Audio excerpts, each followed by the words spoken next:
termasuk. Jadi pernyataan Gandhi itu juga bagi kelompok ini dianggap sebagai pernyataan yang menganggap bahwa Islam itu sebagai beban bagi budaya lokal, dan ini kan Ya, berbahaya juga. Jadi ya kita harus Islam itu seolah-olah menjadi beban bagi perkembangan kebudayaan. budaya lokal itu kan. Karena ada kelompok ekstrim yang mengaku-ngaku sok mewakili Islam, front pembela Islam. Akibatnya kan gitu.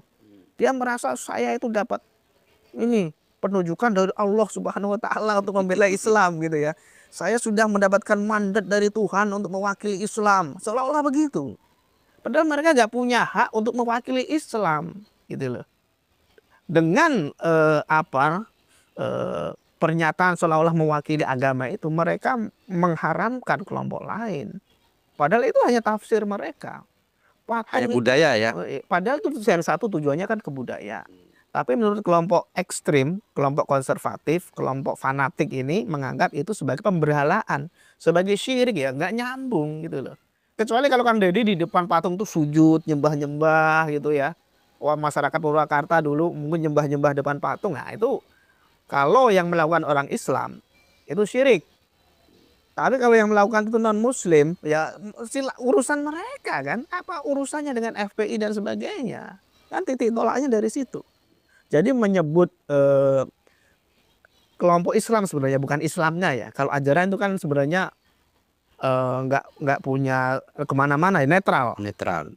Nah, ini kan kelompoknya yang mengaku sebagai perwakilan Islam sebenarnya di Jawa Barat, yang sok melaporkan penistaan agama lah, sok menuding pemberhalaan lah, sok menuding pensyirikan dan sebagainya.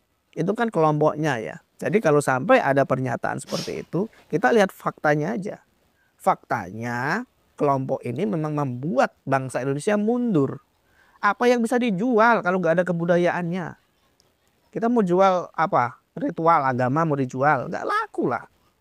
Orang azan mau kita jual-jual gitu nggak laku, turis mau lihat orang azan, enggak kan? Tapi tradisi kebudayaannya, Maulid Nabi yang rame, tradisi ziarah kubur yang waktu mendekati Ramadan itu apa namanya tuh? Nah, tuh ada kan itu tradisi itu rame, itu kan bisa dibikin sebuah kebudayaan yang elok dan bisa malah ini. Karena itu Mas, ya, Kang Deddy itu diminta untuk membuat kebudayaan yang Islami. Dia kan sebagai pemimpin harusnya itu bisa menjaga agar masyarakat itu tidak mudah jatuh kepada kemusyrikan dan kesyirikan itu. Dia diminta bikinlah kebijakan atau festival kebudayaan Islam. Nah itu kan sudah banyak banget. Festival lomba qiraah Quran, festival kaligrafi. Sebenarnya itu nggak murni kebudayaan Islam, kebudayaan Arab kok. Kaligrafi kebudayaan Arab sebenarnya kan. Lomba pakaian syariah itu yang gimana sih? Pakaian Arab ternyata apa yang pakai jubah, pakai niqab, pakai jilbab, itu kan kebudayaan Arab gitu loh. Apa urusannya dengan Islam gitu? Islam nggak pernah ada satu ayat pun yang mensyiarkan bahwa ini loh pakaian khas Islam, nggak ada itu. Yang dibicarakan cuma aurat, ya, itu bukan pakaiannya, bahkan itu auratnya gitu loh. Artinya bahwa mayoritas masyarakat kita itu tercuci otaknya menganggap bahwa kebudayaan yang diklaim oleh orang-orang ini, yang disebut imigran oleh Kang Deddy ini, sebagai kebudayaan Islam, padahal bukan gitu loh. Makanya yang dibikin oleh Kang Deddy itu sesuai dengan akar kultur di sana. Kang Deddy orang Sunda, yang dipakai kebudayaan Sunda dong, yang sudah tersinggir itu. Saya orang Jawa misalnya, kalau saya dipercayakan menjadi pemimpin misalnya di daerah saya juga akan membawa kultur Jawanya. Ngapain saya pakai kebudayaan Arab, kebudayaan Eropa, kebudayaan India dan seterusnya?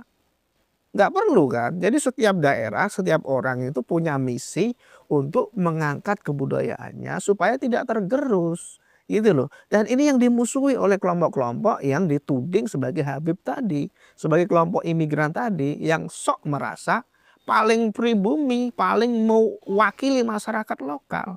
Ini kan malah berbahaya menurut saya, Mas. Ya, ini begini juga Mas. Jadi gara-gara pernyataan itu, ya, jadi dari pernyataan bahwa ini ada kelompok yang tadi itu ya, yang imigran. Jadi ada yang nuding kalau ini sebenarnya salah satu apa ya, contoh dia menyebarkan Islamfobia secara Islamfobia. terselubung. Ya, ya, Jadi dia tuh ingin membuat orang-orang tuh benci pada umat Islam. ya, ya. Jadi dia dituding menyebarkan Islamfobia secara terselubung itu, Mas. Itu saya rasa nggak mungkin ya. Kenapa? Karena Indonesia ini mayoritas Muslim. Kalau itu dilakukan di luar negeri, di Eropa, itu Islamfobia masuk akal. Kang Deddy Muslim, orang Purwakarta Muslim, pemilihnya Kang Deddy Jawa Barat itu Muslim, ya mayoritas ya. Jadi kita kalau mengatakan ini Islamofobia itu sesuatu yang nggak masuk akal menurut saya, di luar konteks itu. Jadi pernyataan semacam ini hanya muncul karena kelompok-kelompok ini merasa terdesak. Kang Deddy kan diserang nih, kamu melakukan pembelaan kesyirikan, dia nyerang balik.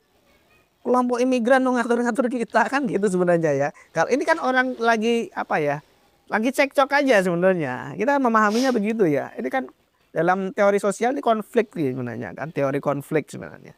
Makanya jangan dibawa kemana-mana, kita kembalikan lagi kepada istilah-istilah sosial aja. Jadi nggak usah bawa-bawa agama maksudnya. Jangan bawa-bawa agama. Sebenarnya jangan juga bawa ras sih, ya itu nggak layak juga. Tapi karena serangan lawan memakai istilah kesyirikan gitu ya, seolah-olah kebudayaan itu sesuatu yang najis, kebudayaan Sunda itu seolah-olah sesuatu yang tidak patut untuk diangkat ya, untuk dibandingkan dengan kebudayaan Arab. Saya nggak ngomong kebudayaan Islam ya, karena nanti sangat rancu sekali kita menyebutnya. Kebudayaan Arab aja yang gampang ya, yang diklaim sebagai kebudayaan Islam. Nah, inilah yang membuat resistensi muncul gitu loh. Kita nggak bisa menyalahkan Kang Deddy, nggak bisa membenarkan kemungkinan munculnya gesekan. Itu nggak bisa dibenarkan juga dong. Kita menyebut mereka meskipun leluhur para Habib itu memang imigran dari Yaman, kita nggak bisa dasar lo imigran dari Yaman, nggak bisa gitu dong. Iya, maksudnya kan kita nggak bisa mengeneralisir kan. Nggak bisa. Ada juga beberapa yang baik ya. Iya kan ada yang ini sebenarnya yang berbuat ulah itu kan beberapa Habib saja kan. Tapi semua keturunan dari Yaman itu disalahkan gitu. Bahkan semua orang Arab ya, yang bahkan bukan Yaman ya. Kan banyak orang Arab itu sebenarnya yang bahkan bukan dari Yaman, bukan dari Hadramaut, ikut kena getahnya. Gara-gara kelakuan segelintir orang seperti Habib Rizik, Bahar bin Smith gitu ya, beberapa lah yang vokal itu yang ngomongnya nggak jelas itu ya. Yang mengkultuskan kakeknya yang katanya kakeknya tuh luar biasa dan sebagainya itu. Nah ini yang terjadi. Dulu kan sempat juga heboh soal Sampurasun itu, Mas. Yang mana itu? Yang Rizik itu. Jadi kan kalau Kang Deddy itu ya karena budaya lokal ya kan Sampurasun. Yeah. Kemudian sama Rizik, bahasa sama Habib Rizik itu diplesetin. Ya, campur racun gitu. Campur racun. Ya. Jadi kan ini ada kayak semacam tidak menghargai budaya lokal gitu. Ya. Mungkin kenapa menurut Mas Kajito, kenapa kok orang itu menganggap bahwa budaya kadang dianggap ini tidak sesuai dengan ajaran Islam gitu. Kenapa menurut Mas Kajito? Karena bangsa kita ini memang inferior orangnya ya, pendek ingatannya, inferior sifatnya dan seterusnya. Mereka menganggap kalau assalamualaikum diganti dengan bahasa lain itu pahalanya hilang, padahal enggak. Assalamualaikum itu kan versi Arab dari Sampurasun, Kulon Nuwun bahasa Jawanya kan, permisi dan seterusnya. Karena dalam Islam salam itu masuk ibadah, Mas. Assalamualaikum itu masuk ibadah. Sampurasun juga ibadah dong pada akhirnya kalau isinya doa kan. Kumaha damang kan gitu. Bagaimana kabarmu, sehat? Baik ya, semoga kamu sehat. Sama aja, itu kan beda bahasa aja sebenarnya. Makanya kalau kita terdoktrin dengan menjadi sok Arab KW ya, dikit-dikit anak antum ya, dikit-dikit assalamualaikum dan seterusnya. Berarti oke, itu bagus. Tapi kamu jangan mendewa-dewakan bahasa Arab gitu loh. Karena kamu pakai bahasa lokal pun maknanya sama dan itu bagus juga gitu loh. Saya nggak mengatakan bahwa assalamualaikum harus diganti dengan selamat pagi, enggak. Tapi kamu mengucapkan assalamualaikum dan kamu mengucapkan selamat pagi, bagi saya bobotnya sama. Kenapa? Sama-sama bahasa gitu loh. Tapi kalau MUI sendiri kemarin kan sempat heboh Mas, Apa tuh? bahwa salam apa itu, Lintas agama. salam lintas agama bahkan nggak boleh menurut Ya itu MUI. picik aja MUI. Jadi meskipun diawali dengan Assalamualaikum warahmatullahi wabarakatuh, salam sejahtera, semua itu kan Salam Swastiastu, itu menurut MUI malah Itu picik aja menurut saya. Kalau saya salam lintas agama itu hanya masalahnya satu, ribet karena panjang kan. Itu aja. Malah menurut saya kalau seorang pejabat publik nggak perlu pakai salam agama, salam normal aja. contohnya gimana? Ya selamat pagi semuanya, gitu aja. Ngapain pakai assalamualaikum, pakai salam sejahtera, untuk nggak perlu gitu loh. Itu akhirnya kan jadi ribet. Tapi ribet pun lebih baik daripada mengikuti fatwa MUI gitu loh. Karena MUI itu kan menganggap Indonesia itu agama Islam gitu loh. Milik agama Islam seolah-olah. Indonesia itu hak eksklusif umat Islam. Seolah kan begitu.